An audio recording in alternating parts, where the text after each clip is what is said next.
Bismillahirrahmanirrahim. Assalamualaikum warahmatullahi wabarakatuh. Nama saya Edwin Julianto dengan NIM 0494566753. Pada kesempatan kali ini saya akan memaparkan tentang pelajaran dari sejarah Pancasila bagi generasi muda. Fokus yang saya ambil proses lahirnya Pancasila, di mana saya akan menerangkan mulai dari sidang BPUPK, Piagam Jakarta hingga pengesahan oleh PPKI. Tujuannya agar kita bisa memahami bahwa Pancasila bukan sekadar dasar negara, tapi juga hasil perjuangan, pemikiran, dan semangat persatuan para pendiri bangsa kita. Pancasila tidak lahir begitu saja. Ia adalah hasil dari perenungan panjang, musyawarah, dan perjuangan keras para tokoh bangsa. Pada tahun 1945 dibentuklah BPUPK, yaitu Badan Penyelidik Usaha Persiapan Kemerdekaan Indonesia. Dari sinilah muncul berbagai gagasan mengenai dasar negara, seperti yang disampaikan oleh Soekarno, Muhammad Yamin, dan Supomo. Hasil dari sidang tersebut kemudian dirumuskan dalam Piagam Jakarta pada tanggal 22 Juni 1945, yang akhirnya disahkan oleh PPKI pada tanggal 18 Agustus 1945 sebagai dasar negara, yaitu Pancasila.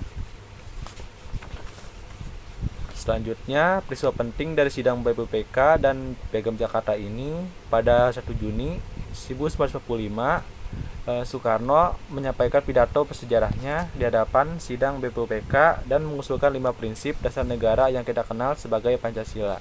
Setelah itu dibentuk Panitia 9 yang kemudian menyusun Piagam Jakarta sebagai hasil kompromi antar berbagai golongan. Dan akhirnya pada 18 Agustus 1945 PPKI menetapkan Pancasila sebagai resmi.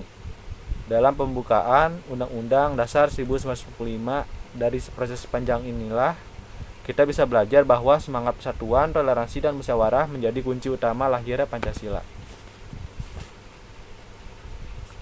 Dari sejarah lahirnya Pancasila, kita dapat menemukan nilai luhur yang sangat relevan hingga hari ini.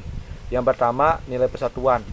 Para tokoh bangsa mampu bersatu meski berbeda suku, agama, dan pandangan politik.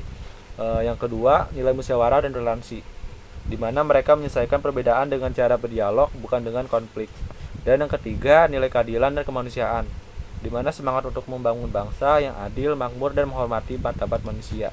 Nilai inilah yang seharusnya kita jadikan pedoman dalam kehidupan sehari-hari. Untuk refleksi pribadi saya, sebagai generasi muda, kita harus meneladani semangat persatuan dan toleransi para pendiri bangsa. Pancasila mengajarkan kita untuk menghargai perbedaan dan mendahulukan kepentingan bersama di atas kepentingan pribadi. Di era digital seperti sekarang, wujud penerapan nilai Pancasila bisa kita tunjukkan dengan bijak dalam menggunakan media sosial. Tidak menyebarkan kebencian, tapi menyebarkan semangat positif dan saling menghargai antar sesama. Sebagai penutup, Pancasila itu lahir dari semangat persatuan dan perjuangan para pendiri bangsa. Sebagai generasi penerus, tugas kita adalah menghidupkan semangat itu kembali dalam kehidupan sehari-hari, seperti di sekolah, di lingkungan masyarakat, maupun di dunia digital. Mari kita renungkan kembali pesan dari Bung Karno. Bangsa yang besar adalah bangsa yang menghargai jasa para pahlawannya.